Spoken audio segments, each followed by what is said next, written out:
I know I'm also missing tafsir. We'll get there, inshallah.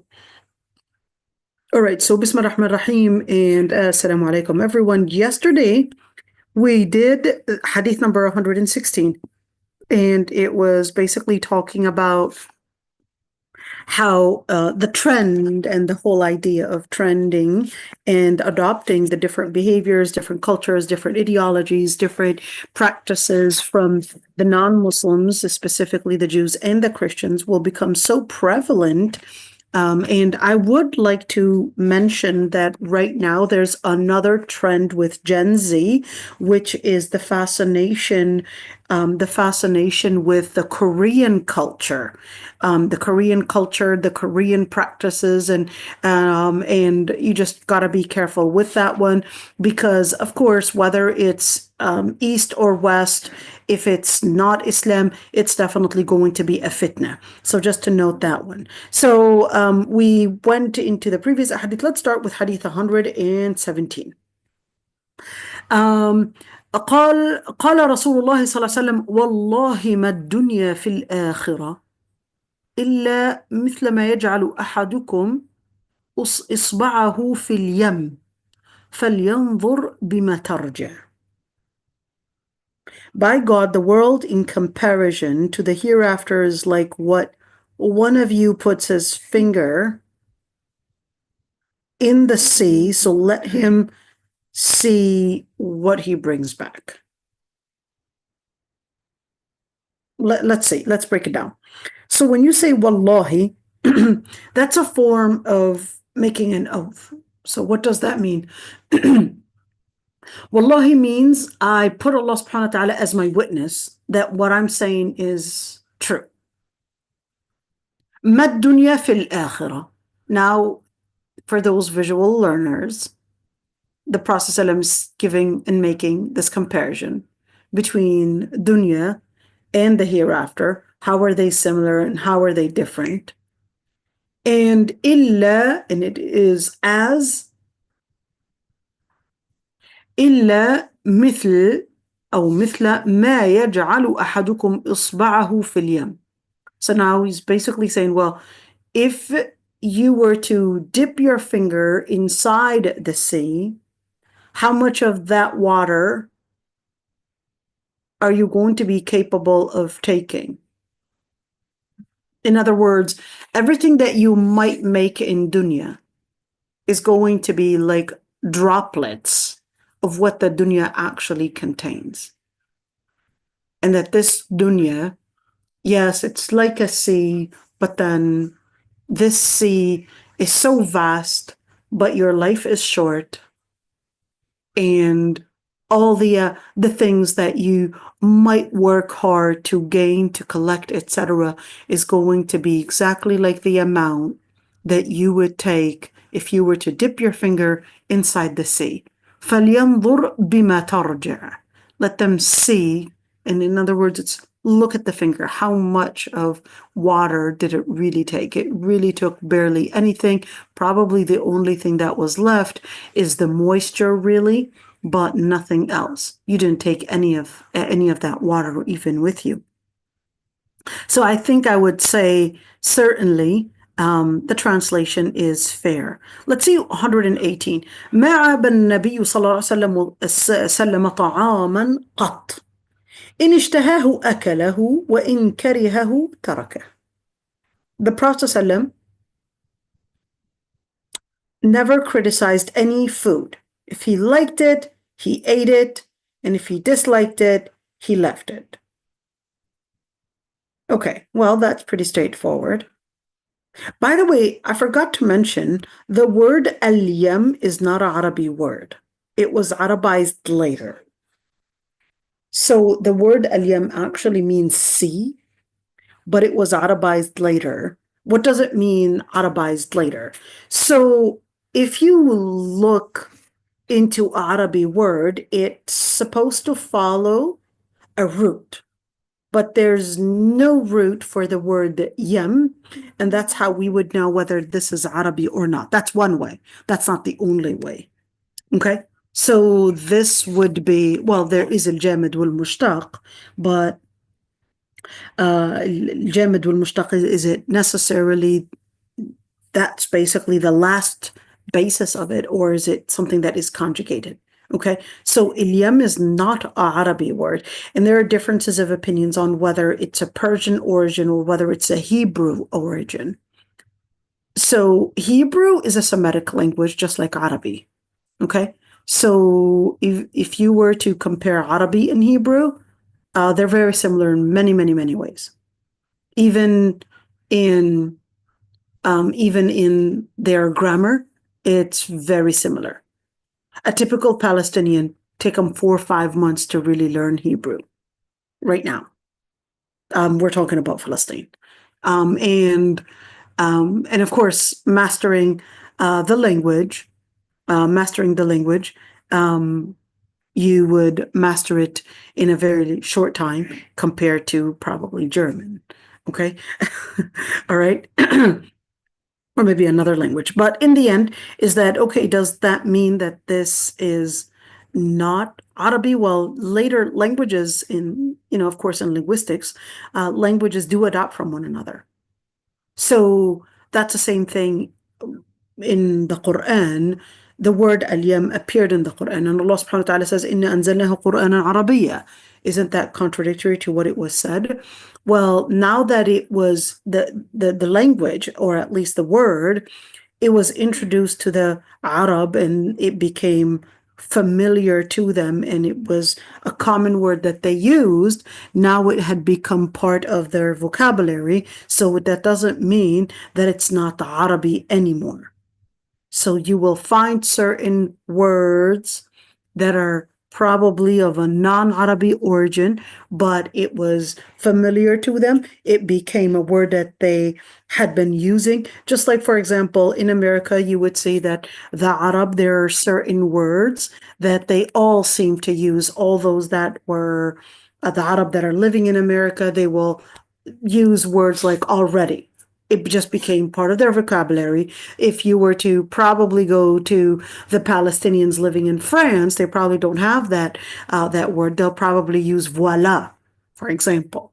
It became part of their vocabulary. Voila is part of their vocabulary, but the Palestinians in America already is a word. Okay, for example, is a word that became part of the vocabulary. But is that necessarily part of the vocabulary, their vocabulary in Palestine, those that are living in Palestine? The answer is no. Same thing if you were to talk to Syrians, Lebanese, etc. The word already is what you would see in America, but voila is probably in France. Of course, it's not exclusive to that, but of course, things like ça va, or for example, bien, or je suis mal, or whatever, you'll find it in a common word that Tunisians, Algerians, Moroccans, Syrians, etc., if they're living in France, you can see that they had adopted certain words, and it became so common that this is what they will use. But then, of course, it became part of their vocabulary. Can we necessarily say the same in Arabi? The answer is pretty much yes, because it becomes introduced to those people, and it becomes the only word that they would use to refer to a particular thing. So ilyam, they all knew what ilyam was. It became introduced to the Arabic language. The person in Quraysh knew what ilyam was, or probably another word, same thing, probably was coming from the Amhari, or probably from Ethiopian languages. I think it was called, what was it? It's not Amhari, it's a Ethiopian language that was an ancient language. What was it called? Jezi. Jezi, the Jazia language. And certainly certain words were, I guess, introduced to the Arab, and even though it's coming from ancient Ethiopian language, but even the Quran used certain Jazi words, believe it or not. Okay, let's go for the other hadith. ما عاب النبي صلى الله عليه وسلم طعاما قط. The Prophet ﷺ never, the word aba, well, what does the word aba actually mean? So aba means to criticize, aba means to complain about something. Okay, so the Prophet ﷺ never complained about any food to say it's salty, it's dull, it's dry, if or probably spicy, whatever. If he likes the food, he'll go eat from it. If he's not liking it, he will just excuse himself politely. And in ishtahahu akala, if he likes it, he'll eat it. If he doesn't like it, he'll just leave it. And I think teaching ourselves and the children the adab. If you don't like a certain food, don't show a facial expression that you're disgusted of it. If you don't like, unless it's haram, that's a different story. But if you're going probably to a restaurant, or you're probably visiting people, you don't like certain foods, it's okay. You can probably fix yourself a sandwich, probably eat when you go home. And what if I'm home? What if I'm home and my mom fixed something, but I didn't like it? Can I have something else? I'm not sure I am interested in eating this. What else? Can I get a bowl of cereal, whatever it is, instead of this? And that way teach the children how to not criticize, not show face of, ew, that's so disgusting, etc. This is absolutely not the adab that the Prophet ﷺ was teaching. Especially because these kids will grow up to be husbands, right? Husbands, wives, absolutely. Yeah. Absolutely. And learn how to appreciate, learn how to respect if you don't like something. But I think it's also important, Noura, that sometimes, when a husband probably comes from a different culture, and I know that men don't always, men are not always vocal in saying what they like and what they don't like. So sometimes if, of course, newlywed or probably they're still getting to know one another, it's permissible. It would be okay to say, well, I like it less salty, or I would prefer. Oh yeah, that's true. Just to know their preferences. Yeah, absolutely. Because good point. Yeah, that's how we would land on, making our homes a home. So to say, yeah, you're not supposed to criticize, you do know that. It's like, well, how else am I going to let you know that I don't like, for example, this part, this dish, or that dish, or this isn't my taste, etc. I'll tell you, ladies, a joke. Okay, this is real. So my husband is Tunisian, I'm Palestinian. So Palestinians, and especially the city that I come from, which is called Al Khalil, and we are known for it's kind of like, let's call it the Palestinian biryani, the Khalili biryani. It's basically called idre. Okay, and it's made of goat meat with ghee, with rice, and it's put in the oven, and it has a certain way of doing it. It doesn't taste like biryani. It tastes different. Okay, you really got to try it in Al Khalil, and not everybody knows how to do it. Only certain people are really excellent, and it has a special pot that it is done in. It's not done in any other pot. Okay. Anyhow, I know the pot itself is a copper pot, ironically, and yes, it's not the safest, but it really gives it a different taste. Okay, that's a different health thing. Okay, and right now, because of copper and the dangers of using copper in utensils, right now they're using different stainless steel just to make sure everybody's safe. Anyhow, or aluminum. And my husband would always tell me, I do not like maqluba.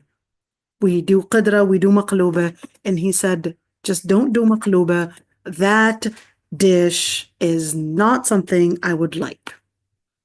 So when we got married, of course, well, I needed to do maqluba, even though I told him that every single city has its own taste, and you really need to try our taste. But he said, no, just the name. We're not going to take it. I'm not going to try it. Okay. So I cooked maqluba and I just said, we're just making a new meal today. I didn't lie. New meal that he didn't try our way. So I put it down and he started eating and he was like, this is really good. I said, oh, what should we call it? And he said, I don't know. I'll just call it zaki. I said, fair enough, but I'll call it maqluba. And he was like, that is cheating. That is so funny. Oh my God. SubhanAllah. But fair enough. I'll call it maqluba. That's the authentic name for it. Thank you very much. But then, you see, that's a little side joke right there. Okay, let's continue. عن أنس بن مالك رضي الله عنه قال كنا عند عمر بن الخطاب فقال نهينا عن التكلف. Look at that, Noura. Look, you can't have a shorter hadith than this. نهينا عن التكلف. This is the hadith. That's it. Yay! We can This is memorize it. that. We can memorize that. نهينا عن التكلف. You can remember عن أنس بن مالك قال كنا عند عمر بن الخطاب فقال نهينا عن التكلف. Okay. Okay, Now, so that will be our final exam in the hadith class. there you go. So this is the quote of Umar ibn al-Khattab, but it's going to be part of what is considered as marfu'. So what does that mean? So yes, Umar ibn al-Khattab is saying that, but Umar ibn al-Khattab is saying, well, the Prophet ﷺ, let's see how they translated it. Let's see, on the authority of Anas ibn Malik, may God be pleased with him, who said, we were with Umar ibn Khattab, and he said, we were forbidden from being pertinacious. Did I say it right? Pertinacious? Did I say it right? So what does that actually mean? You could see that Umar ibn al-Khattab had said, well, we were forbidden from being in any way trying to, let's say, wear something and appear in something that we truly are not, but we're just trying to fake an appearance, fake our behavior, fake who we really are, and so forth. And that's what pretending is all about. Pretending is all about takalluf. So, but that's Umar ibn al-Khattab saying that. That's not necessarily the Prophet ﷺ. But Umar ibn al-Khattab was basically tracing it to the Prophet ﷺ that he was ordering them not to be pertinacious, not to pretend, not to fake things. Be yourself. If you basically are having, guests over, you don't have to necessarily pretend all fancy and probably fake all of that. You could just be yourself. What do you have? Mjaddara, present mjaddara. You got some salad next to it? Good job. Put some salad. You got some yogurt with it? Great.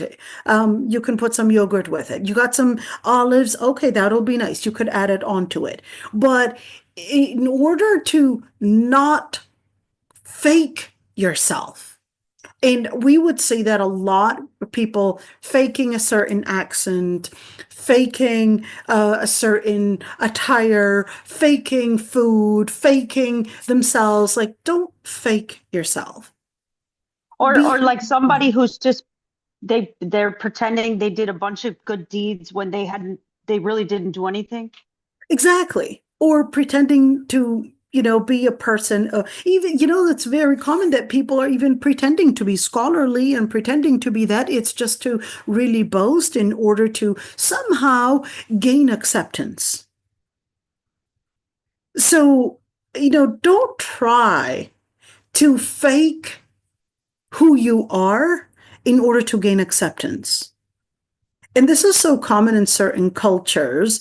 In many cultures, you would find it, I guess, more common in a certain culture than other cultures, without naming names of cultures. But in certain cultures, if they wanted to do a wedding, they'll exaggerate their presentation. They'll exaggerate everything. And it's all about, even when they enroll their kids in universities, it's all about, I enrolled my son in this university. He's going to become become a doctor, he's going to become an engineer, etc. And it's all about just, just for boasting, and not necessarily because this person really wants to enroll in this field, or because he really qualifies. So they'll put certain pressure on their children, certain pressure on themselves, and probably even end up paying certain expenses just to appear in a certain way in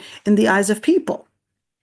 They might buy a certain car, not because they need that car, but because they needed to have some type of an appearance in the eyes of people in order to gain some form of authority. So in the end, nuhina an التكلف, regardless, of course, of what type of pretending we're talking about. So question, since we talked about accents and since we talked about attire, so would it be takalluf if, let's say, I went to Syria, okay? And the women in Syria, they had their certain attire. They wore and dressed in a certain way. Would that be takalluf? No. Because in general, you're not supposed to ostracize yourself from the community. So blend with them and don't ostracize yourself. That's not takalluf. Takalluf is to pretend somewhat of an elite, somewhat of a class, somewhat of like a rich person, etc., just to appear that you are somehow better. So that's the area that takalluf. It's to appear in a certain way in order to gain acceptance, to gain a class, to appear like you're an elite. That's takalluf. But it wouldn't be takalluf if the intention, again, it's the intention. The intention is going to make the huge difference here. If the intention, for example, let's say I go to Egypt. I don't speak the Egyptian accent, but let's say I somehow wanted to let them feel that I was part of them, etc. And I started to mimic the Egyptian accent. I know they would be capable of picking it up that I'm not Egyptian. For sure, they'd be capable of recognizing that they don't call their chicken dagag, but they'll call it firech. And they'll definitely pick up that I'm not authentically and genuine Egyptian. But is it considered as takalluf if I basically had probably tried to make them feel like I'm one of them, or I guess, kind of blend? That's not takalluf. Because you're going, let's say, not upwards and appearing like an elite, but you're trying to be mutawadi. You're trying to be humble and blending with them. That's completely different. So the Prophet ﷺ would blend with those that are probably coming from a different culture, he would probably dress like them. He would even sometimes use certain accents, believe it or not. He would sometimes speak in a certain accent just to let them feel that he is part of them, and he would eat with them. He would blend with them, he would sit with them, etc. That's completely different. You're not trying to stand out, you're trying to blend in. It's takalluf to you from the literal wording of it, because it's not really you. I don't speak the British accent, but if I probably wanted to try to speak the British accent, I'm trying to blend probably with the society. But if I wanted to probably pretend to speak the British accent back in the 90s, I don't know if you would remember, but back in the 90s, to speak the British accent, it was to somehow appear that you're educated. That was back in the 90s. Right now, the story is completely different. It was to somehow appear smart and educated. That was back in the 90s, okay? But of course, there's a difference between being humble, even though it literally would contain some takalluf, but this is takalluf mahmoud. This is takalluf. It's a positive takalluf. It's a positive type of a change because you're trying to blend with those that are around you. You're trying to be humble. You don't want to, I guess, separate and ostracize yourself that you are different, you are up there and they're down there, etc. That's a positive takalluf. But the takalluf is to put in a kulfa. It's to put in a price. It's to put in, that's the negative takalluf. It's to add on to what you really are not, just to somehow pretend that you're an elite. You are, prestigious person. You're a big deal, etc. That's takalluf. That would be the negative takalluf because you're trying to stand out in being different, and therefore this would be a form of hypocrisy. So Islam is all about being genuine, whether in your fitrah, genuine in yourself, genuine in your relationship, genuine to mean good, genuine to mean a person of principle. So any questions about التكلف? Let's go for hadith 120. عن أبي هريرة رضي الله عنه أن رسول الله صلى الله عليه وسلم قال: ما نقصت صدقة من مال وما زاد الله عبدا بعفو إلا عزا وما تواضع أحد لله إلا رفعه الله. يا سلام يا سلام يا سلام. Charity does not decrease wealth, and God does not increase a servant's forgiveness except in honor. And no one humbles himself before God except that God raises him up. I don't know if the English translation is really doing its service. Let's see. ما نقصت صدقة من مال. Up to here, excellent. Charity does not decrease in wealth. So wait a minute, but the numbers are actually going down. If I had $20,000 and I donated, let's say, $3,000, the actual number did go down. So the number. But honestly, through personal experience, I found that it doesn't go down in the future. It multiplies. It multiplies.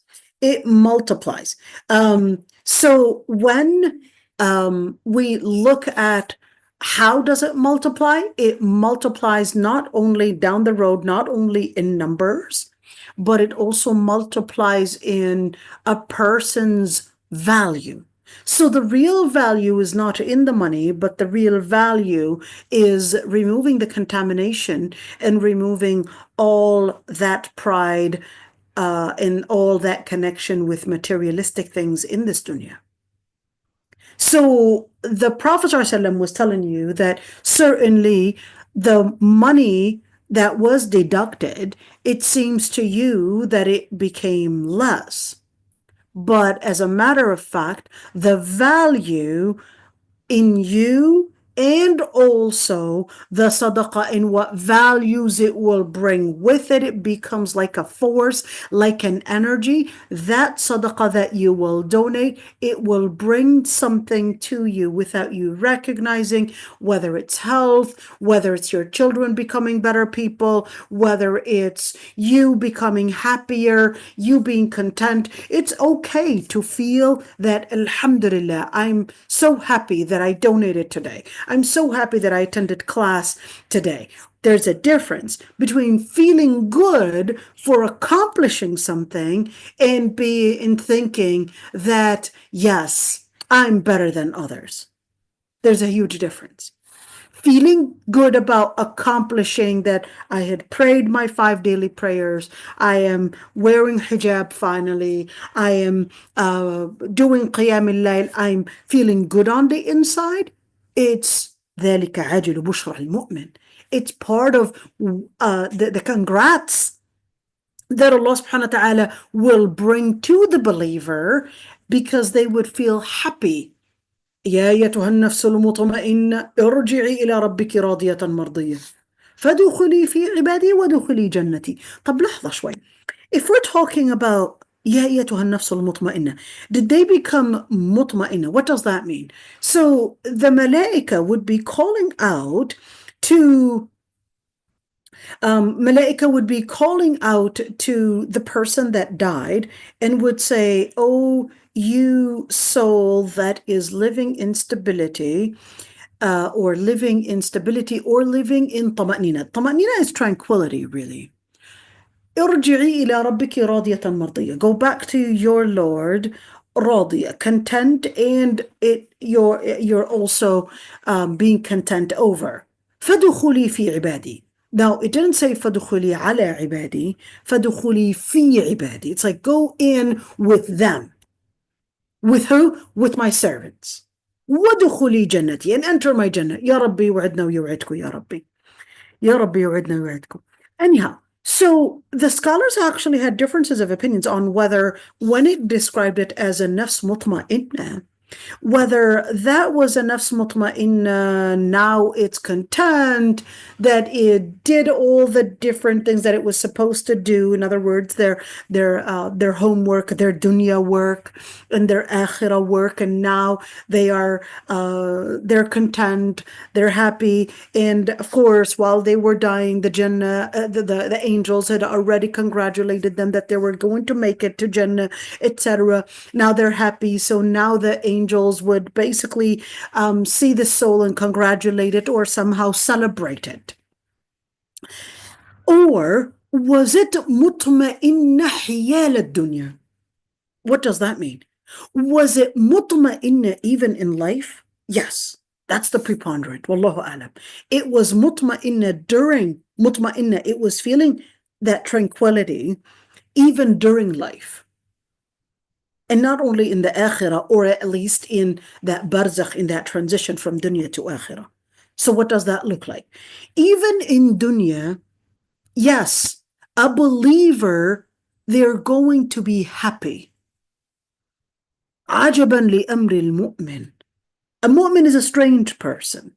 No matter what calamity they go through, no matter what hardship they go through, إِنَّ أَمْرَهُ كُلَّهُ لَهُ خَيْرٌ. إن أصابته سراء شكر فكان خيرا له وإن أصابته ضراء صبر فكان خيرا له. For a believer, whether it's good or bad, if it's good, they'll be thankful. If it's bad, they'll basically be patient. Why? Because they recognize, by believing in Allah subhanahu wa ta'ala, that no matter how things would end up, for sure Allah subhanahu wa ta'ala will only make and rule what is good.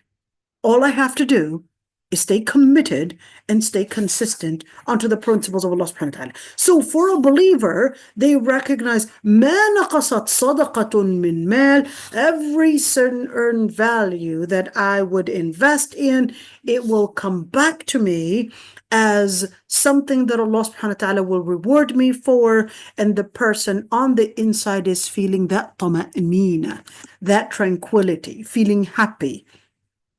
وَمَا زَادَ اللَّهُ عَبْدًا بِعَفْوٍ إِلَّا عِزَّةً. Wait, so what does that mean? And what does it say? God does not increase a servant's forgiveness except in honor. I would say I disagree with that translation.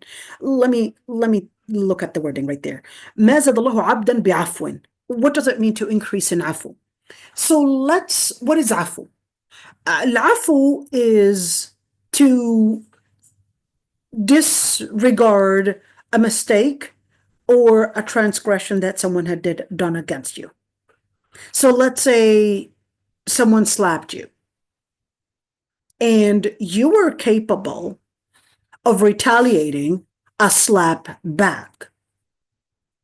Let's say the person that slapped you was a child, not your son or your daughter, because they need discipline. Okay, it's a different story. But let's just say it's your friend's child. Yes, she was probably needing to do some better parenting, but it can happen. Kids, when they're in public, Please don't judge parents based on their kids when they're in public. They do the silliest things when they're around people. Trust me. They do the silliest things. That's not necessarily how their mother raised them to be. They do the stupidest things in public, and you would be surprised. Anyhow, it's a different story. So let's just say this child, they slapped you. You could slap back, and you could just, it's okay, I'm sure he doesn't mean it, etc. And you just basically, what happened, you just let go. Okay? This is for you. This is an honor to you that you just let go. You didn't ask and probably yet at the mom, why would you not raise your children better? Look at your children. You really have horrible parenting skills. You went and lashed out on the mom. If you were to lash out on the mom, what's going to happen? Well, although it'll probably feed your ego and your anger, and the pain will probably flushed out by the anger that you're venting in, but without you realizing, you reduced and you had taken away a lot of your honor and a lot of the respect that you can maintain. Let's reverse the scenario. Let's just assume that you just said, it's okay, don't worry about it. It happens. Children do weird things in public. I'm sure you're a great mom. It's okay, don't worry about it. And now you ask yourself, by such a reaction, what did you gain? You really gained honor. You won the mom's heart. You won probably even the child's heart. Let's probably give the child a piece of candy, not to reward him for the wrong behavior, but probably told him, okay, how about you sit down and do some coloring. Let's get that energy out. Let's have you sit down, do some coloring. If you do a really good art and you color the best way possible, even though they probably didn't do the best coloring, but I'm just trying to let him know that if you put an energy, you put an effort to attempt to do good, I really want to reward you, but I definitely don't want to reward you for the slap that you had given me because you're going to misunderstand that. But I will show you that I will reward you for any positive effort. He's coloring right there, did a horrible job, but I will say, okay, here's your candy for the really nice effort that you tried to do. And I'll hang up on the wall or probably laminate it if I had the time or whatever it is. And what happened? Well, you actually gained honor. You taught the mom probably the right parenting, etc.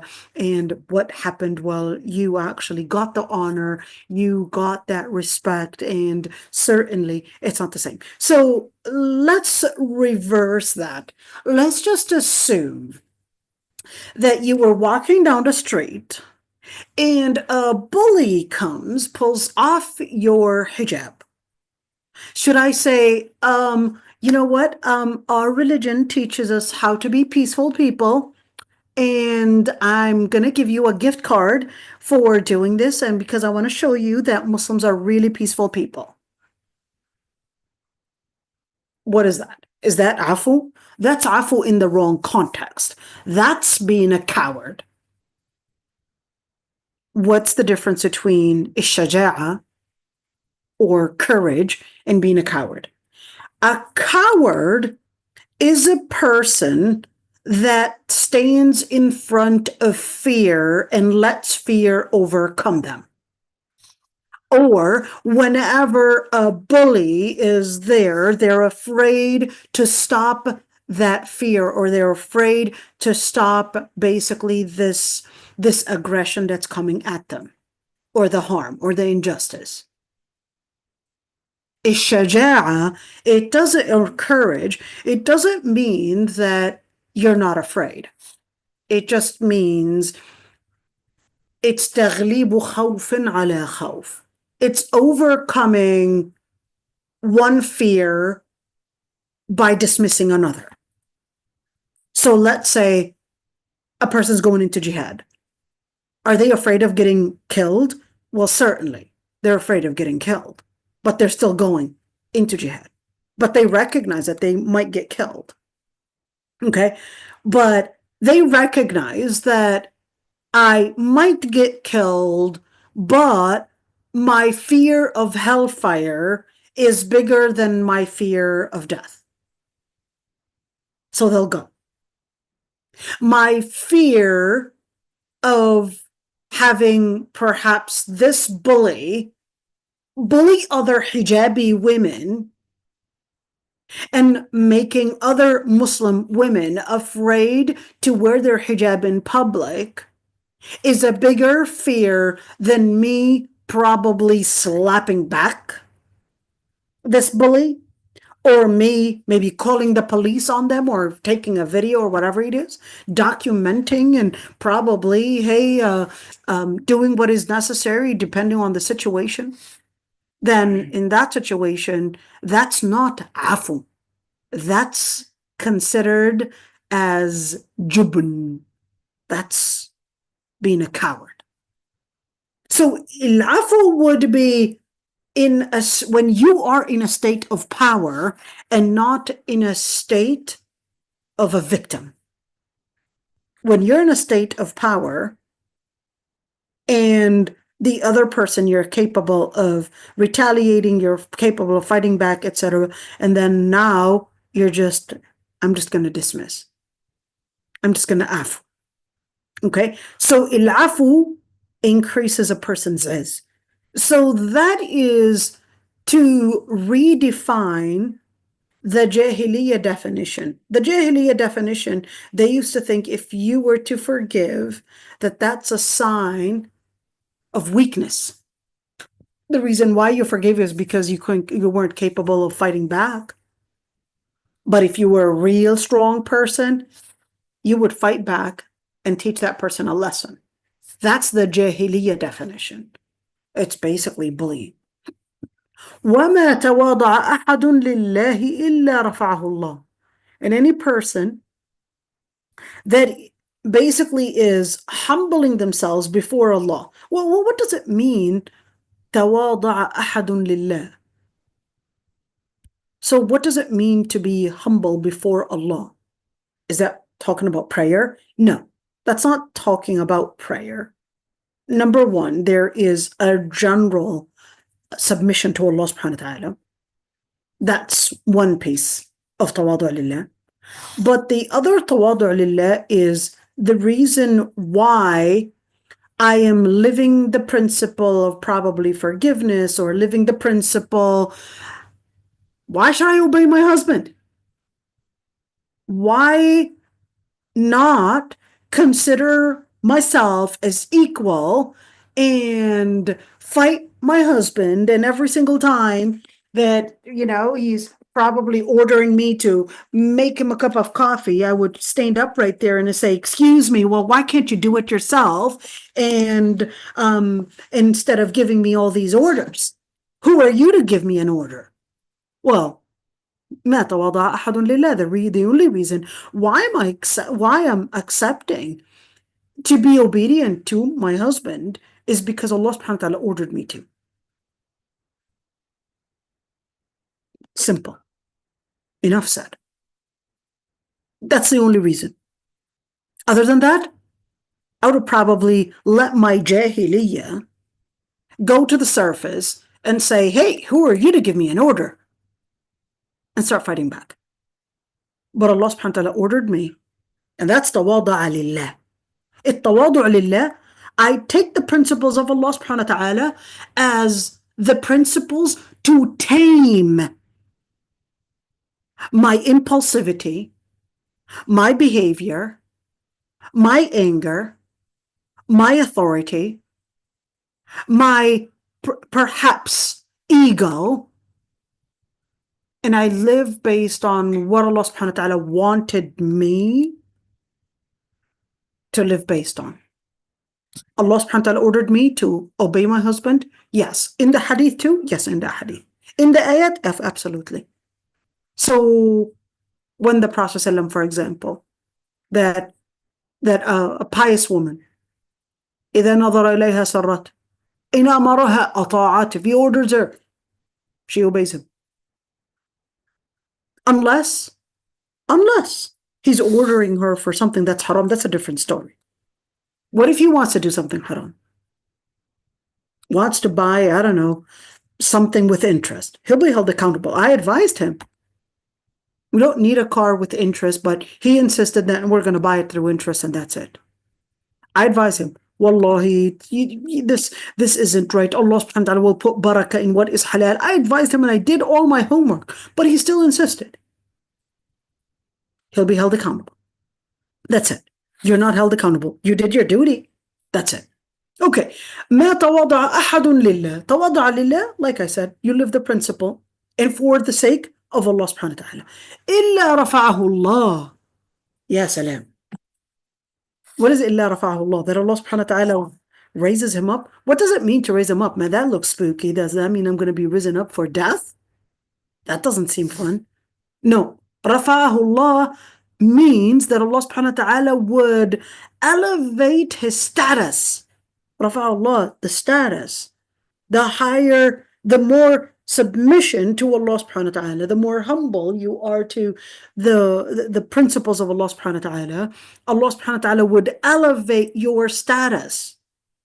مع الصديقين والأنبياء والشهداء والصالحين, etc. That's what it means to raise you up, to raise your status, to elevate your status. Even in dunya. How? You could see الصالحين, they'll have the respect even though people don't know who they are. They'll be walking down the street. Wallahi, I still remember when I was in high school, in Irondale High School in New Brighton, Minnesota. And at the time, it was me and another girl. We were the only Muslim girls in school. 2 girls only. She was at hijabi. I was. And I remember till this day that even when I'm walking down the corridors, the hallway, etc., I would always be given by the teachers, by the students, a gesture of respect. Subhanallah. I mean, this is not to praise myself whatsoever. Not at all. Yani Allah subhanahu wa ta'ala knows our shortcomings, but I'm generally saying, if you try, for example, seeing the difference, even if we're speaking about hijab, it's not exclusive to hijab. It's not exclusive to hijab, but subhanallah, putting on the attire of taqwa. Attire of taqwa, what is that? How's there's such a thing? وَلِبَاسُ التَّقْوَى ذَلِكَ خَيْرٌ. This is an ayah. وَلِبَاسُ التَّقْوَى ذَلِكَ خَيْرٌ. Allah subhanahu wa ta'ala says, يَا بَنِي آدَمَ قَدْ أَنزَلْنَا إِلَيْكُمْ لِبَاسًا يُوَارِي سَوْآتِكُمْ وَرِيشًا وَلِبَاسُ التَّقْوَى ذَلِكَ خَيْرٌ. And he said لِبَاسُ التَّقْوَى is actually best. What is لِبَاسُ التَّقْوَى? لِبَاسُ التَّقْوَى, there's a certain attire of taqwa, a certain attire. Isn't that takalluf? No, wearing taqwa and wearing the dress of taqwa and appearing in taqwa, even if you know yourself, you've got shortcomings, but that will later rub on to you on the inside. It will have this influence. It becomes kind of like a rollback. It will roll back and affect you on the inside. The way you walk, the way you talk, the way you dress, what you appear in. Is it in it's kind of like putting on a costume, right? Or like acting. I don't know, Noura, because a costume would be what would be fake. A costume is a costume is containing, I guess, I don't know, I could see that there's a connotation of a hypocrisy there in the word costume, but I would say I'm just trying to relate it to something. I know. Sorry. I mean, I can see where you're coming from, but I guess maybe I don't know the exact wording for it. I'd be happy to see how you can probably help me with that wording. Sometimes I'm not the best in wording things. I would just say, like, if you dress like a person who is, like a drug dealer, you're going to act like a drug dealer. If you Agreed. dress like a person who's modest, you're going to act like a modest person. You know what I mean? Right, exactly. And without you realizing, you blend with the attire. It has its impact on you. Medical students, they would give them the white garb, even though they're still students. It's not like they're in front of anything, but that's enough for them to encourage them to, hey, you're going to be a doctor. And we know the words and how they would affect even the young children. They'll call them doctor from their early childhood. This is a doctor and he's going to become a doctor. That's it. This is muhandis. He's an engineer. He's going to be an engineer, etc. And you will see the impact of words or the impact of what you wear. All of that has its impact. Hey, even in your intention, even in changing your identity. That's why you would see in Islam, for example, talking about appearance was always present. So when you look at libas al-taqwa, there's a certain attire, even for the eyebrows. It's like, what can you do with the eyebrows? How can you shape your teeth? How can you walk? What kind of clothes are you wearing? How do you wear your beard, even for men, at least? Your nails, your bodily hair, etc. There were certain details that Islam was so concerned about because it will have its impact on how you feel about your identity and how it will affect your religion, the contamination, the purification. All of that will also come from whatever is touching your body and whatever appearance you put on. So, وَمَا تَوَاضَعَ أَحَدٌ لِلَّهِ إِلَّا رَفَعَهُ اللَّهُ. رَفَعَهُ اللَّهُ. رفعه means elevated their status in dunya and also in akhirah. عن عائشة رضي الله عنها عن النبي صلى الله عليه وسلم قال: من نذر أن يطيع الله فليطعه ومن نذر أن يعصيه فلا يعصيه. Let's see. Whoever vows to obey God, let him obey him. And whoever vows to disobey him, let him not disobey him. So what is a nadhr anyways? When we say a nadhr, what is a nadhr? So I'm gonna explain the word nadhara, even though that's a whole semester on its own, but I'll just explain it just lightly. So what is a nadhr? A nadhr is to make a promise using the name of Allah subhanahu wa ta'ala. So what does that look like? So I would say, by Allah, I am going to pray Salat al-Duha, for example, or I'm going to donate $2,000 for these people, by Allah. Now, a nadhr is two different kinds. There's the first kind of nadhr where it's basically unconditional. What does that mean? So I would just say, by Allah, I'm going to donate, let's say, $2,000, for example. This is unconditional. I didn't say for if anything would happen. There's the other type of nadhr. If my son is cured from this illness, I will donate $2,000. That second one, which is the conditional one, there is a hadith where the Prophet ﷺ said, لا يستخرج إلا من البخيل. That would only be taken out of a person that is stingy. Why? Because that person didn't want to donate until Allah subhanahu wa ta'ala would give him something in return. So you didn't see all the different blessings that Allah subhanahu wa ta'ala had given you. You still wanted more?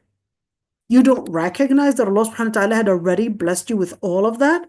So you basically had said that I would not donate until Allah subhanahu wa ta'ala does me a certain service.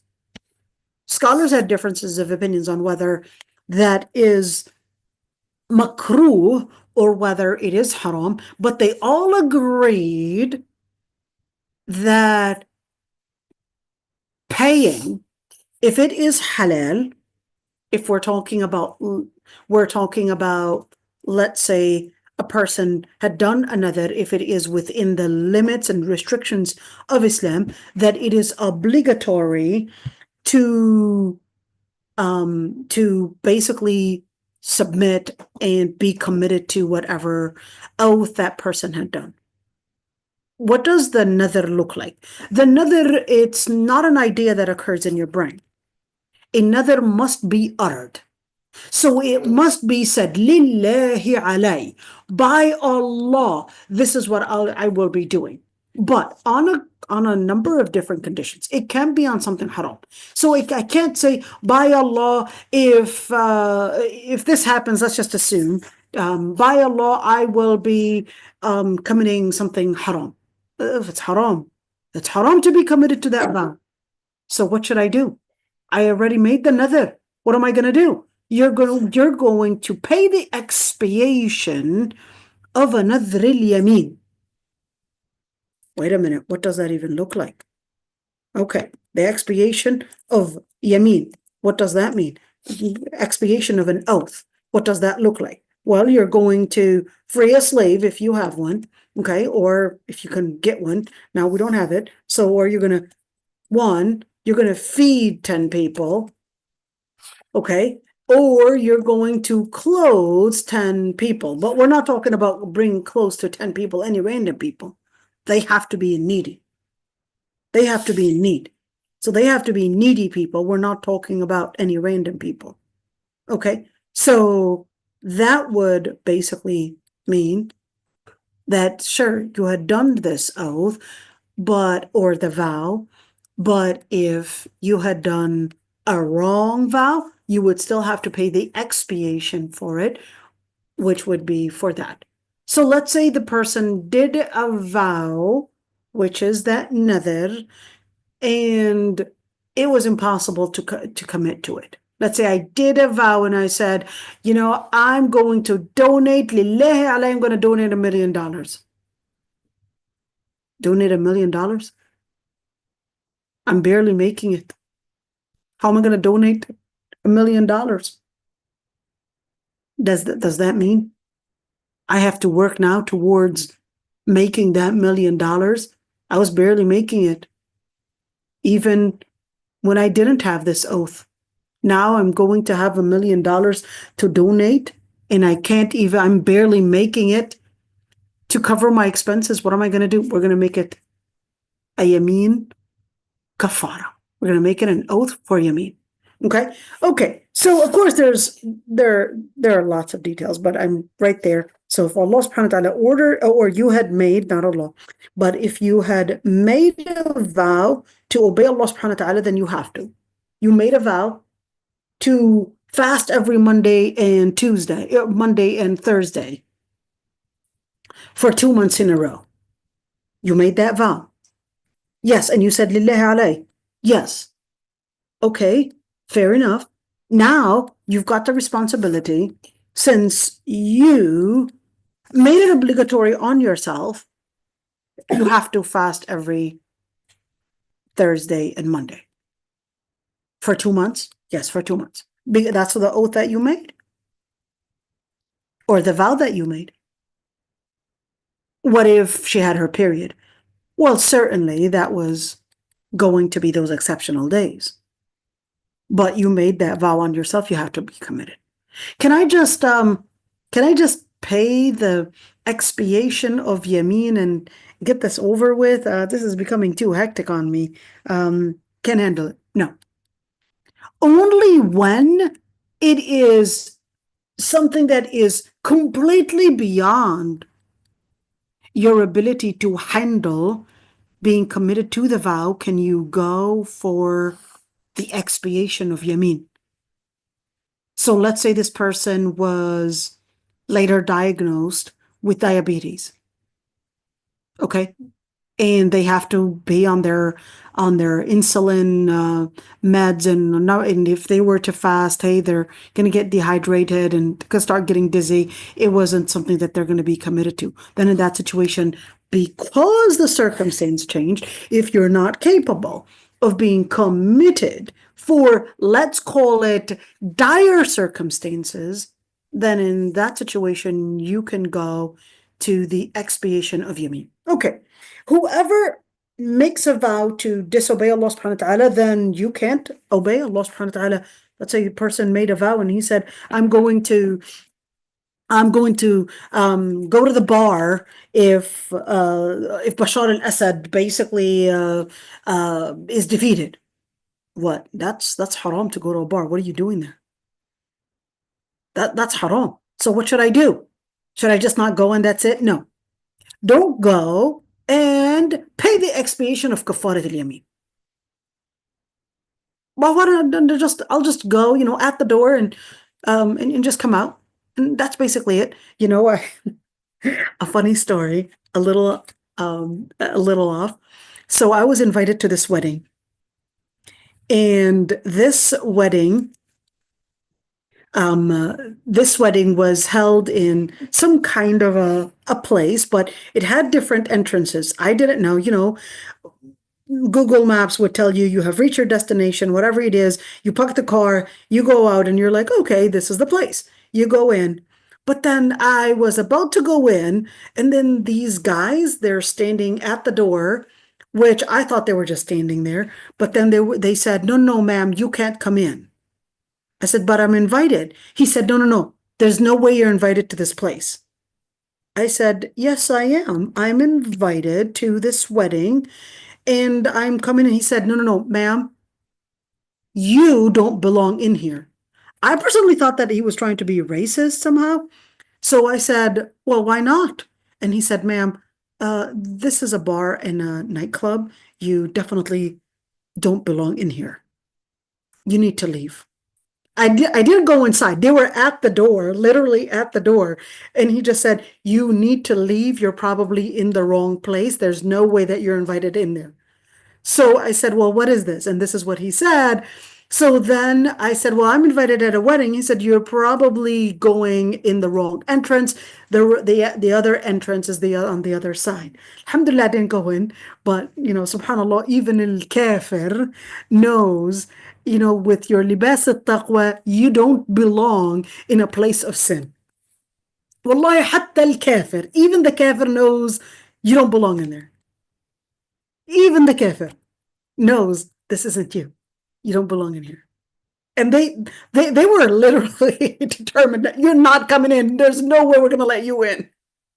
They could have just stayed quiet, but no. You're absolutely in the wrong place. You can't join.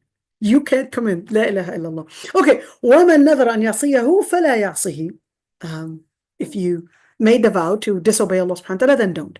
122 عن ابن عباس رضي الله عنهما قال رسول الله صلى الله عليه وسلم نعمتان مغبون فيهما كثير من الناس الصحة والفراغ.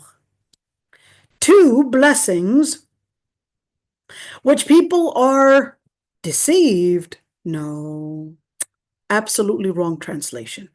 No.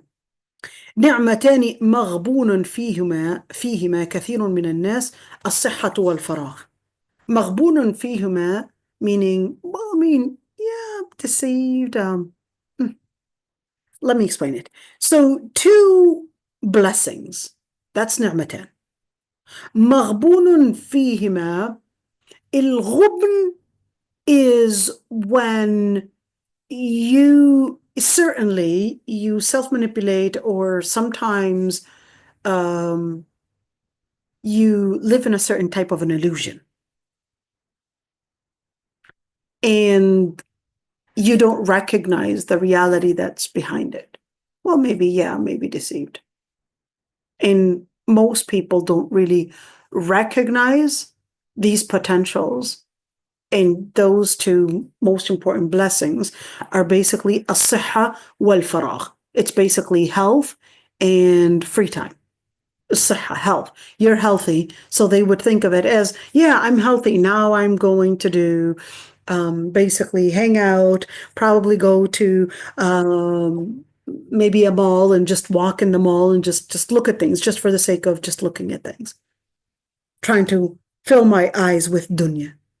Wal-faragh. This person basically is not busy and They may not recognize that now that you're not busy, that's the most sacred time for you to use. And that's why the Salihin used to say, the ayah when it said, فَإِذَا فَرَغْتَ فَانْصَبْ وَإِلَى رَبِّكَ فَارْغَبْ. فَإِذَا فَرَغْتَ فَانْصَبْ. What is فَإِذَا فَرَغْتَ? فَإِذَا فَرَغْتَ, if you're done. فَانْصَبْ. فَانْصَبْ means straighten your back. What? This is talking about me straightening my back just for the sake of straightening my back? No.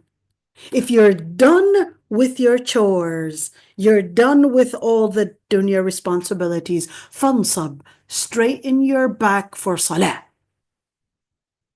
وَإِلَى رَبِّكَ فَارْغَبْ, and direct yourself and head towards your Lord Almighty with complete raghbah, with complete interest, with complete excitement. Why?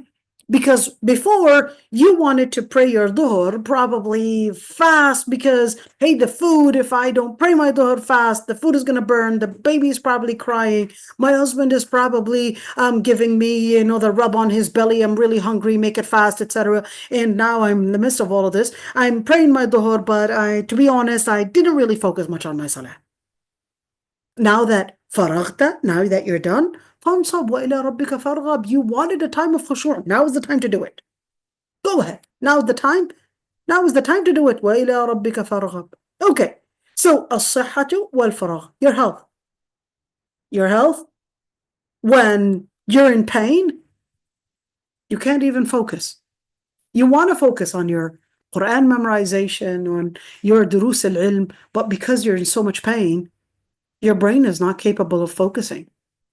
So now that you have the time, and now that you have your health in place, make sure that you don't let that go. Make sure that you make use of it. مغبون فيهما كثير من الناس. Many, they would basically just take advantage of it. And the word مغبون can also mean محسود, meaning they would be envied for it, meaning that many would wish they had them. So مغبون could be من الغبن, meaning to be deceived, and مغبون could be من الغبن as well, to mean that the person is envied for that. Two things. مغبون, to mean deceived, and مغبون could be person is envied. People would wish, whether it's the dead wishing they had your time, they had your health, or whether it's the sick person wishing that they had your health, and the person that is busy would wish that they had your free time. So now, مغبون فيهما could be meaning two. So at the end is that if you have the time, you have the health, now is the time to use it. Don't procrastinate. Let's go. عن صهيب رضي الله عنه قال قال رسول الله صلى الله عليه وسلم. يا سلام. This hadith is gold. عجبا لأمر المؤمن إن أمره كله خير وليس ذاك لأحد إلا للمؤمن إن أصابته سراء شكر فكان خيرا له وإن أصابته ضراء صبر فكان خيرا له. One thing to note, this comma is in the wrong place. Okay? All right. عجبا لأمر المؤمن. Amazing is the affair of the believer, for his affair is all good. And that is not the case for anyone except the believer. If something good happens to him, he is thankful, and that is good for him. Something bad happens to him, he's patient, and that is good for him. Okay. Let's see the Arabic part. عجبا. What is al-ajab?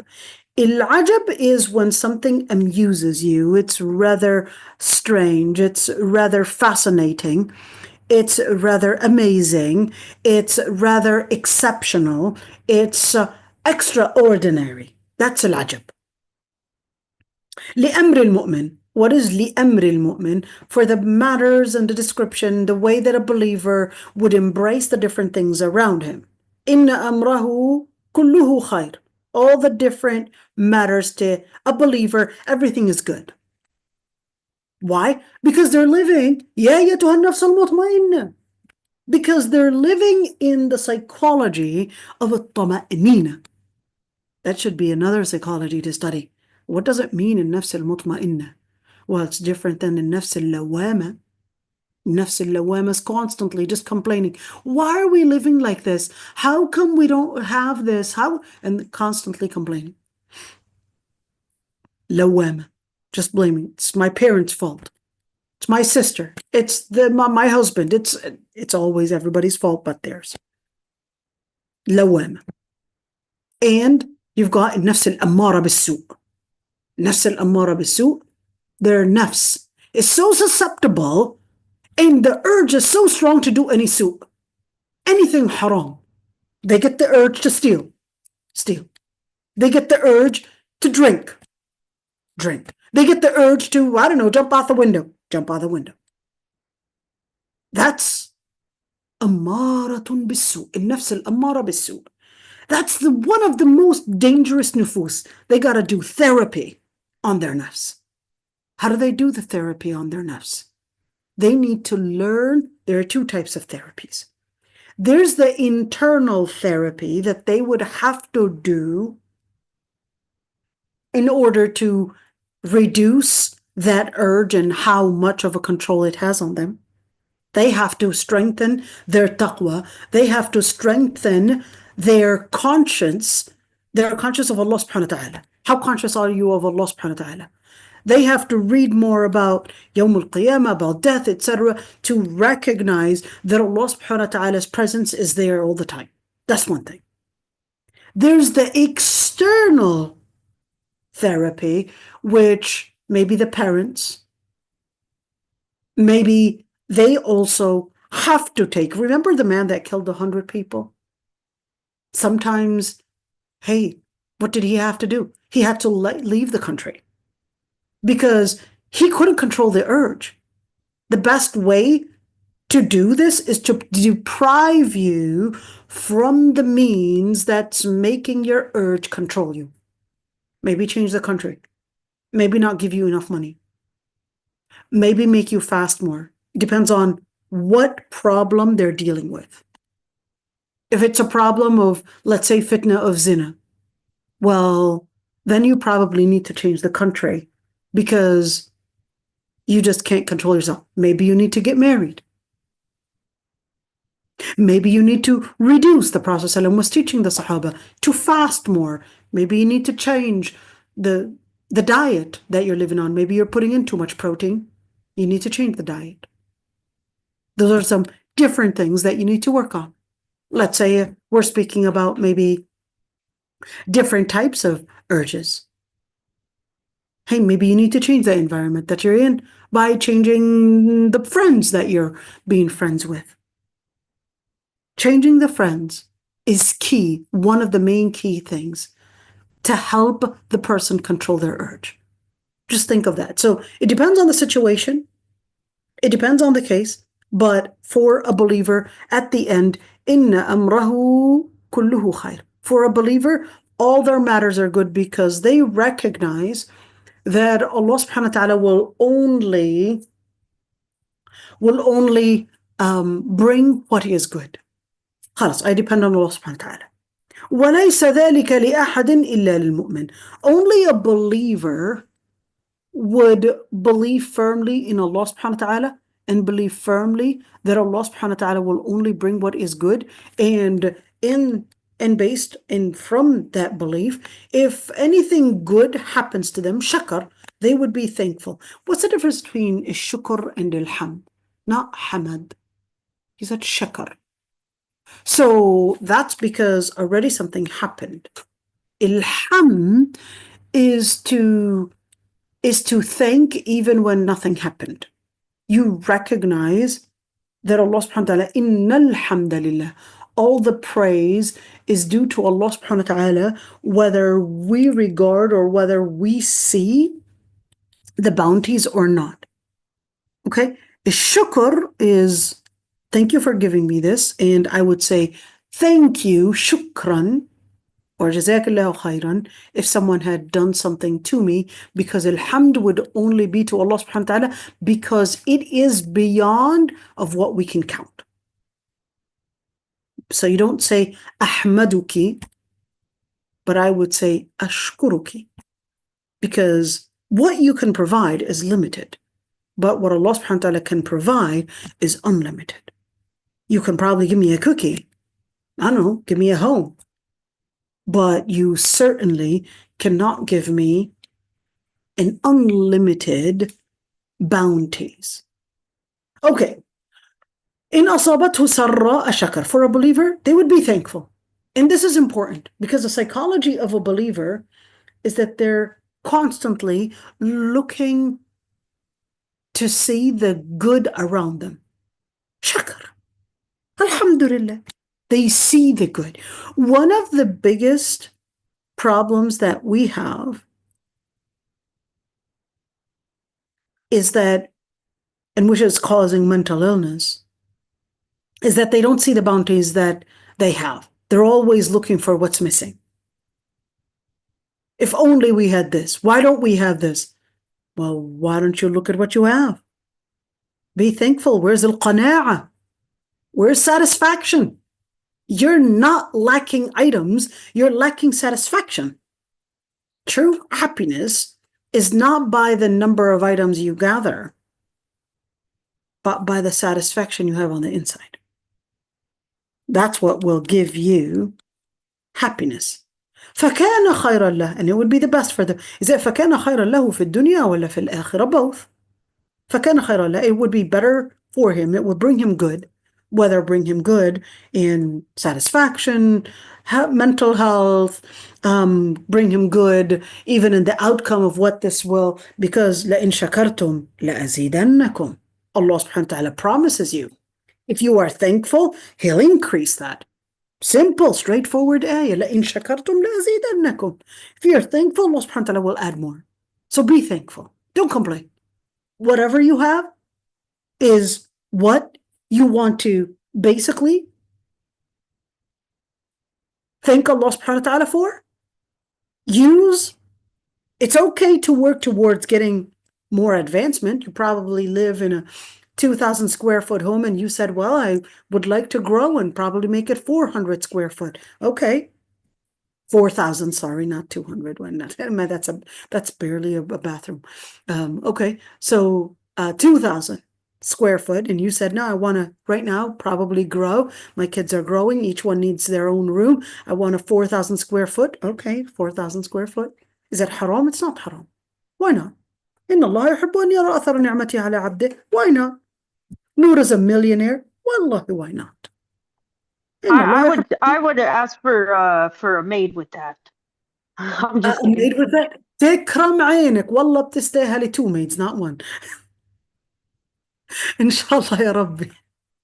I don't know if I could live with a maid, to be honest. I think I mean a housekeeper. Khalas. That's what I meant. That's what I meant. Okay. Yeah, I know. I'm sure, Noura. Because I'm sure Noura that's probably a big amount of house to clean. I know. It's definitely a huge house, but you know, يا ستي الله يرزقكم. شو بدي اقول لك؟ الله يرزقكم يا ربي. not 1, 3 and 4 يا ربي. الله يرزقكم يا ربي ويعطيكم من خيره. وإن أصابته ضراء صبر. Remember, this comma is in the wrong place. وإن أصابته ضراء صبر. What is الضراء? الضراء is basically any calamity. Anything evil that happens to you. Maybe lost a job. Maybe got ill. Maybe son gone astray, daughter, Ya Rabbi lutf alayna wa alaykum. Okay, sabr, and they'll be patient. What does it mean to be patient? What it means to be patient is to not let your reaction in your emotions to go off track, and I guess to somehow overreact in anger, or overreact in sorrow, or overreact in reaction. But it's about taming and controlling your reaction, the anger, whatever it is, the sadness, etc., and leaving it within a certain level. So the Prophet ﷺ, for example, when his own son died, he basically said, إِنَّ الْعَيْنَ لَتَدْمَعُ وَإِنَّ الْقَلْبَ لَيَحْزَنُ. Our eyes tear and our hearts would ache. And we are sad to having you depart, Ibrahim.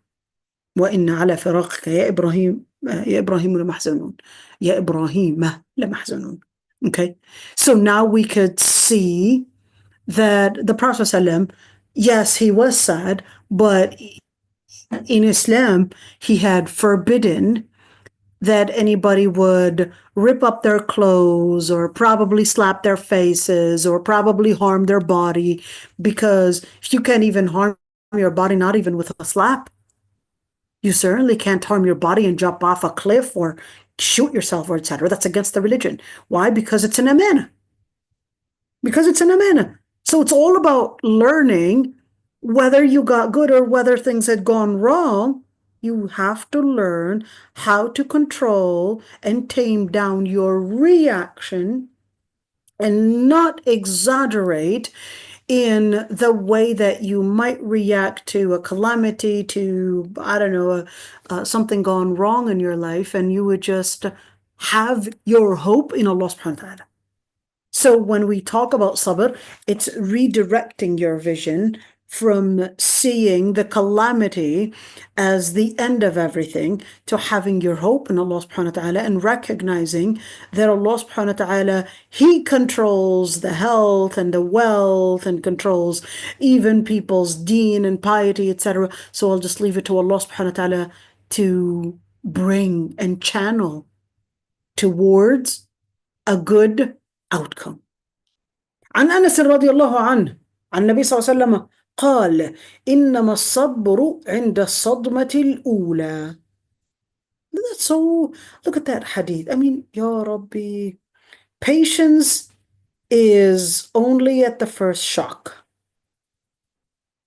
إنما أداة حصر. So this is basically saying, well, this is exclusive, that true patience is when a person is at the first shock. They get a phone call. Hey, you're diagnosed with cancer.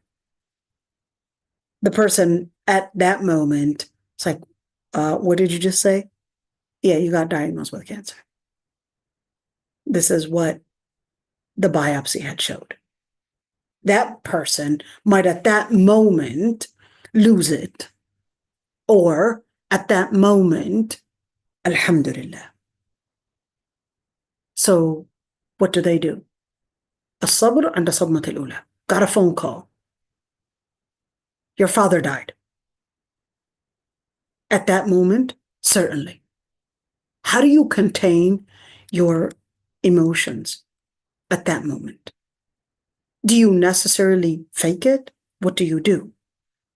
In order to have that sabr be possible during that first shock, you have to had already done your homework prior to this event that you did not expect, or else it wouldn't be a shock. So what does that mean? Is sabr comes وَسَبِّحْ بِحَمْدِ رَبِّكَ. What is that? سَبِّحْ بِحَمْدِ رَبِّكَ حِينَ تَقُومُ. And do that tasbih. وَمِنَ اللَّيْلِ فَسَبِّحُ وَإِدْبَارَ السُّجُودِ. It's okay. I'm just curious. So if you're getting this kind of like news or something, it's okay to feel like sad, or it's okay to have the emotions. Is that what you're saying? Don't, like, you know what I mean? We are human, having the Yeah. emotions themselves, probably sad, probably all of that. That's human. Okay. It's an issue of how you display your emotions. Oh, okay. Okay. Okay. And There's a how you difference. act, right?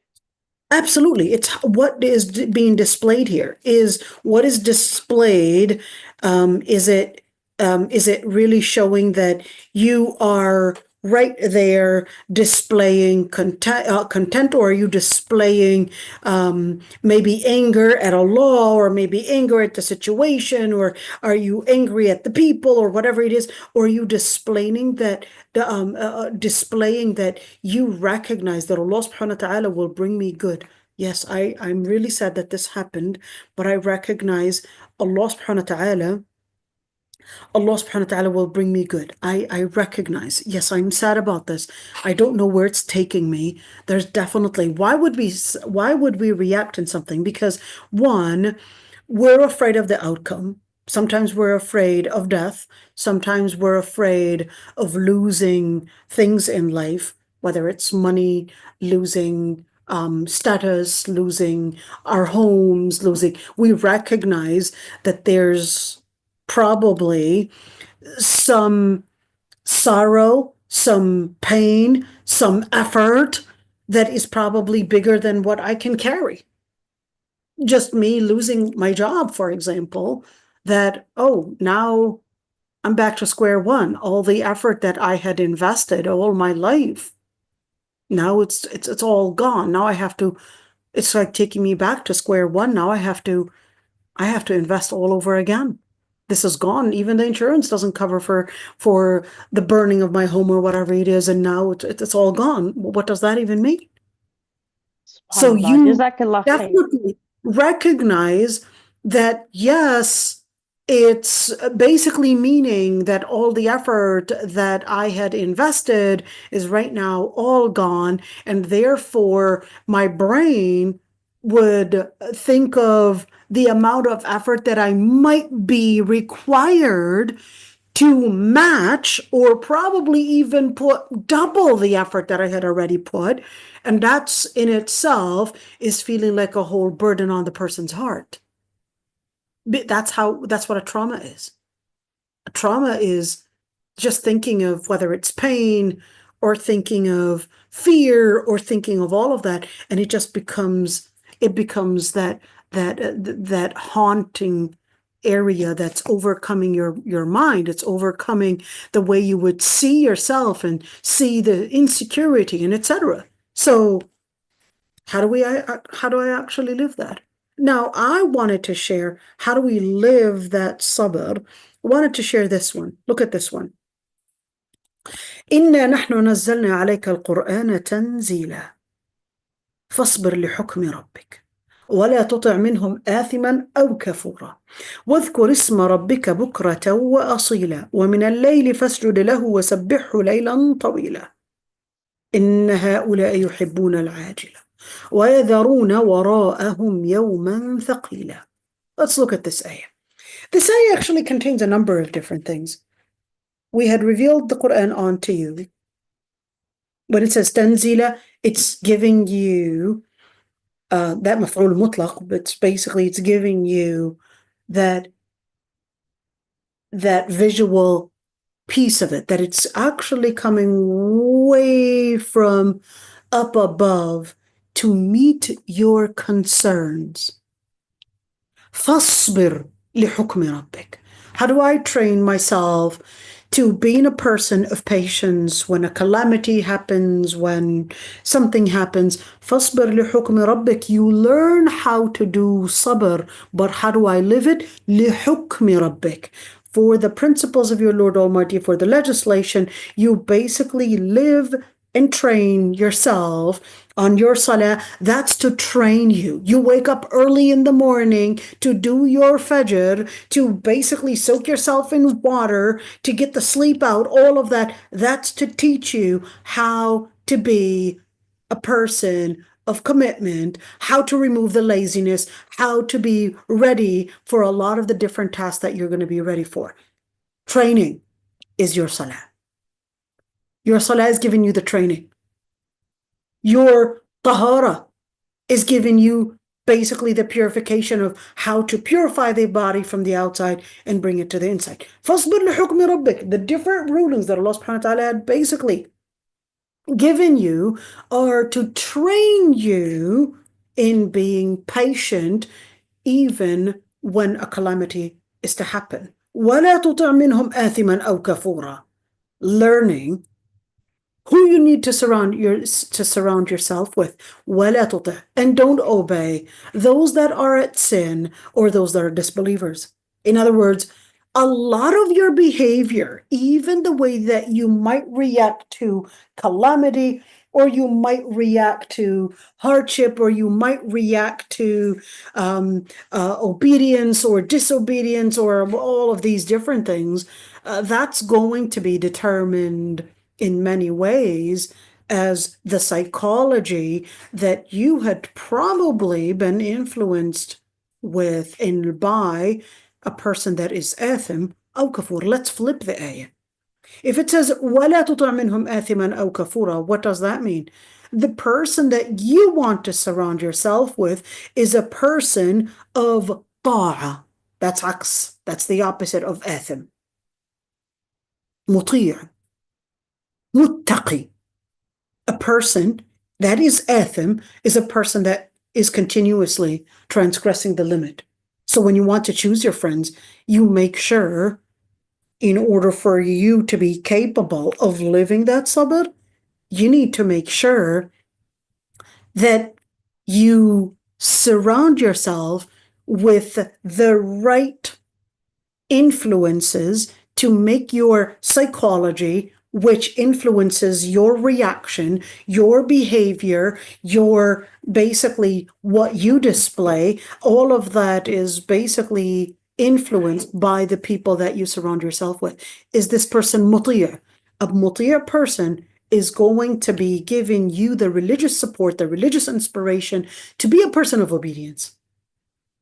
Al-kafir is going to give you this vibe that, why isn't this happening? And the vibe to basically go against Allah subhanahu wa ta'ala, and basically considering that whatever wrong thing happens to us, that I'm not responsible for it. Why isn't God doing this, etc. وَالْعِيَاذُ بِاللَّهِ. And then this is a kafir. A mu'min, no. A kafir considers that they probably believe in their efforts, or believe in certain people, or believe in certain things. But a mu'min recognizes that I don't control life, Allah does. I don't control rizq, Allah does. I don't control health, Allah does. I don't control life and death, and Allah does. So what do? They basically live as mu'min. They trust Allah subhanahu wa ta'ala's powers. So how can I expand this within me? وَاذْكُرِ اسْمَ رَبِّكَ. You want to get the potential to be a person of sabr? وَاذْكُرِ اسْمَ رَبِّكَ. Remember the name of your Lord Almighty. How many times? بُكْرَةً وَأَصِيلًا. Throughout early in the morning, and even during the night. And during the night, وَمِنَ اللَّيْلِ فَاسْجُدْ لَهُ وَسَبِّحْهُ لَيْلًا طَوِيلًا. And throughout the night, make lots of sujood. Make lots of tasbih. Because, why? Because you're different. إِنَّ هَؤُلَاءِ يُحِبُّونَ الْعَاجِلَةَ. Those people, what they like is really the fascination of wanting to rush in the gratitude. They want whatever they are doing, they want to get things fast. But for you, you recognize you don't want al-ajila, you want al-akhirah. This dunya is about giving you things right away. Al-akhirah, no. Your reward is going to be delayed to the akhirah. وَيَذَرُونَ وَرَاءَهُمْ يَوْمًا ثَقِيلًا. And they would leave behind a day that is a very heavy day of a load of different tests and different trials. So, إِنَّمَا الصَّبْرُ عِنْدَ الصَّدْمَةِ الْأُولَى. Let's stop at this right? Hadith 125. عن أبي هريرة رضي الله عنه قال قال رسول الله صلى الله عليه وسلم أعددت لعبادي الصالحين ما لا عين رأت ولا أذن سمعت ولا خطر على قلب بشر فاقرأوا إن شئتم فلا تعلم نفس ما أخفي لهم من قرة أعين. يا سلام. أعددت لعبادي الصالحين. I had prepared. Is it I have prepared or I had prepared? I had prepared for my virtuous servants that which no eye had seen, no ear had heard, and had never crossed the mind of man. So recite if you wish, no soul knows what had been hidden for them of comfort for their eyes.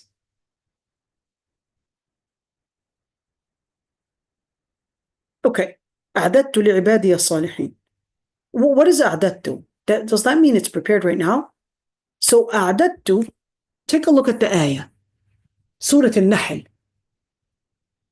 Surah al-Nahl, what does Allah subhanahu wa ta'ala say in Surah al-Nahl? أتى أمر الله فلا تستعجلوا. كيف أتى أمر الله وأتى ولا انتهى؟ كيف فلا تستعجلوا أتى وفلا تستعجلوا?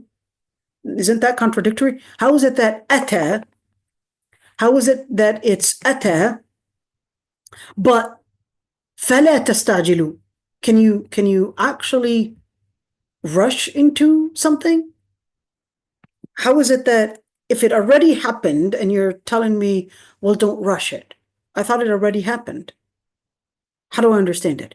So when you say أتى أمر الله بمعايير الله سبحانه وتعالى, everything was already decreed.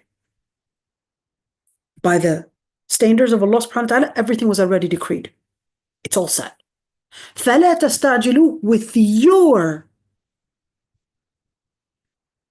standards, you're trying to rush things because your understanding and your relationship with time is completely different than the relationship that Allah, and how Allah subhanahu wa ta'ala, since He created time, the way that He sees it. To Him, future and past is the same because Allah subhanahu wa ta'ala is beyond time. To you, no, you want things to happen, and then to you, oh, it's going to be in a long time.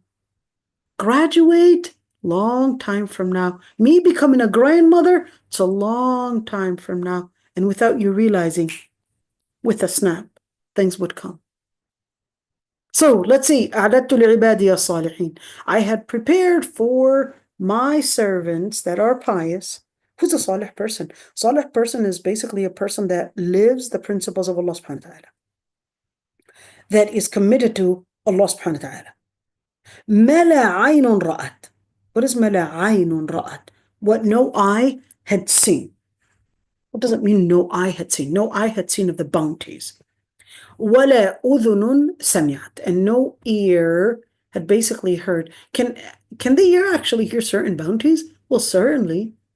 You know, there's a sound of fear, and there's a sound of happiness. There's a sound of delight, and there's a sound of sorrow. And each one, it's really strange how, you know, I was listening to this podcast that was actually talking about how they did this study, and it was quite interesting. So this, it's a long podcast. It's almost 2 hours and 45 minutes, but I just love listening to podcasts, and especially from experts. So it was basically saying that there was a study that was done, and it's going to sound disgusting, but so they basically had these people come in, and group A, they were going to smell something. They didn't know what they were going to be smelling. And then they would do like a brain scan and see what that triggered. And what they didn't tell them is that the smell was of actually two sets of people. The first set of people, they were basically walking on the treadmill, and that was their sweat. The second set of people was basically people that were skydiving for the first time, and that was their sweat. So the people that, of course, the other people, basically, they were smelling these sweats, and then what they had realized after smelling those smells, that the brain was showing, the scan was showing that the sweat of fear, which basically for these skydivers, okay, when these people had smelled the smell of these people that were skydiving for the first time, that their brain did reveal that they were also sensing fear. Their brain was showing a trigger of fear. So it's quite interesting. So it's not necessarily, when you look at udhunun sami'at, that's taking me there, that there is a smell of sa'ada. There's a smell of happiness. There's a smell for fear. There's a smell for anger. There's a smell, and that our body basically generates just different chemicals that we probably are unaware of, but you can actually smell it. And you may not necessarily... Wow, that's crazy. That's so crazy. It is, Noura, it gives me the goosebumps. It gives me the goosebumps. Is there a smell for Iman? That's a question. Is there a smell for Iman? Is there a smell for Tama'nina? If there's a smell for fear, it doesn't have to be sweat. I mean, sweat, maybe that's one thing that you can gather, but I'm wondering, our breath, so many different things. It doesn't have to be a fluid. Hey, it's another profile that we would get, right? Another profile about ourselves. But is there وَلَا أُذُنٌ سَمِعَتْ, and no ear had heard? What does it hear? So it's a hearing of delight. It's a hearing of happiness. It's basically content. ولا خطر على قلب بشر. ولا خطر على قلب بشر. What is الخطر? الخاطرة is basically an inspiration or an idea or something that you would just think of. Okay? So, but what's quite interesting is that it didn't say ولا خطر على دماغ or عقل بشر. خطر على القلب. Why القلب and not دماغ? Why, what's the difference? Well, الدماغ is basically the brain. But right here, the hadith is basically telling us that the heart basically has neural cells, and that there are certain ideas, certain feelings that are processed in the heart. What type of feelings? Well, this one is definitely displaying delight and happy feelings. That's quite interesting to learn more about. I don't know the answer to it. Why the heart and not the brain? But I will say that the ahadith and the ayat are indicating that there are certain feelings, certain thoughts, certain relationship, and a relationship between what a person does. We're not talking about physical activity here, but we're actually talking about behavior being processed, relationship, etc., and that it's actually processed in the heart and not in the brain.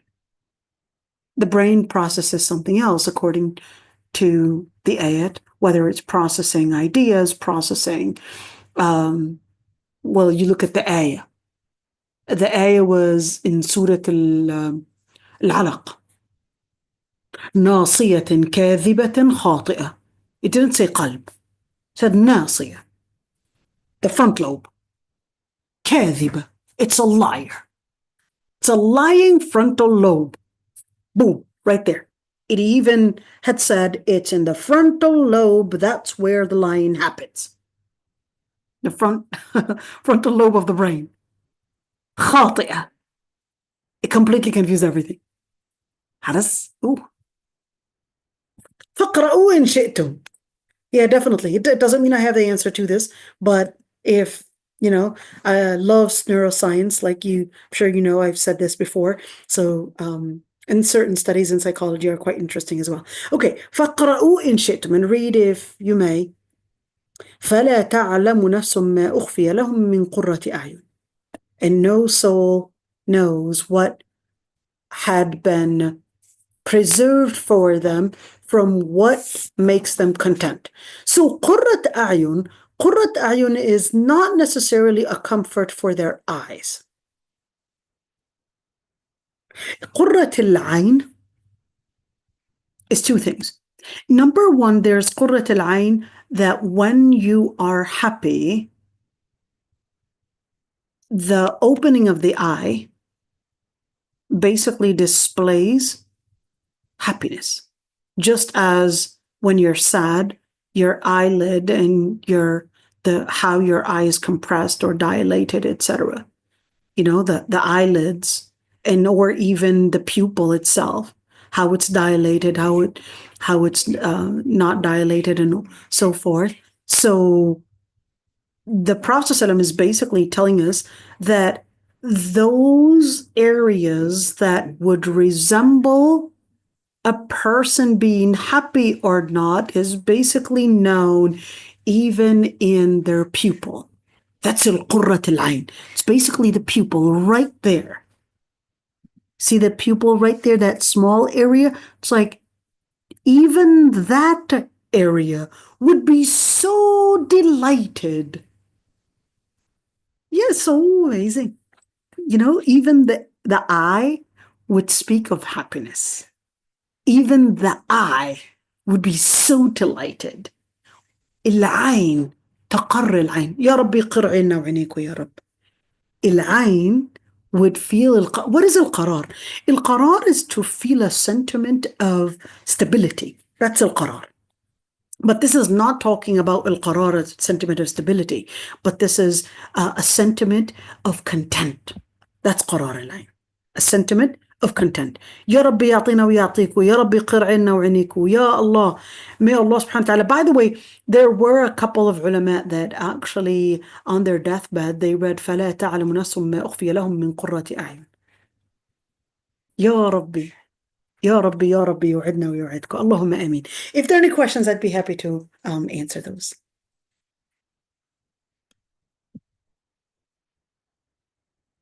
And ربي يحفظكم يا ربي. I could see new names. I could see مريم الفلبينية المنقبة. I mean, you can't go more descriptive than that. She's Filipino and she's also a niqabi. Love it. Yusuf, I'm assuming that's Sister Yusuf. That's her son's name. ربي يحفظك يا ربي. And there's Ustaza Umayya, our beloved, and Naveed Niyaz. And Niyaz is supposed to be a Farisi name. So yeah, Latifa, I know she's Afghani, so we know that piece of it. Gems of Light, that's Noura. We don't know Noura. Amri, we know she's from Cambodia. So Rabbi yahfadku jami'an, if you would like to say anything. So we'd be happy to, inshallah, whether it's a comment or whether it's a question, I'd be happy to hear it. That was a wonderful class, mashallah. الله يحفظك نورة. الله يحفظك يا ربي. إلهي يا ربي يوعدنا ويوعدكم بالجنة. يا الله سبحانه وتعالى. May Allah سبحانه وتعالى promise us Jannah and make us from those that will be so delighted to say فلا تعلم نفس ما أخفي لهم من قرة أعين. Who said that? That's basically the malaika. And Allah سبحانه وتعالى is basically saying فلا تعلم نفس ما أخفي لهم من قرة أعين جزاء بما كانوا يعملون. يا ربي يوعدنا ويوعدكم. ربي يحفظنا ويحفظكم. May Allah سبحانه وتعالى keep the fitan away from us, away from our children, away from and Ya Allah, may Allah subhanahu wa ta'ala make us and give us, Ya Rabbi, the inspiration to make us do what is right, to go to Jannah, and give us the inspiration to recognize wrong and find wrong as wrong and keep us away from wronghood. Allahumma ameen. سبحانك اللهم وبحمدك نستغفرك ونتوب إليك نشهد أن لا إله إلا أنت. جزاك الله خير. وإياكم. السلام عليكم.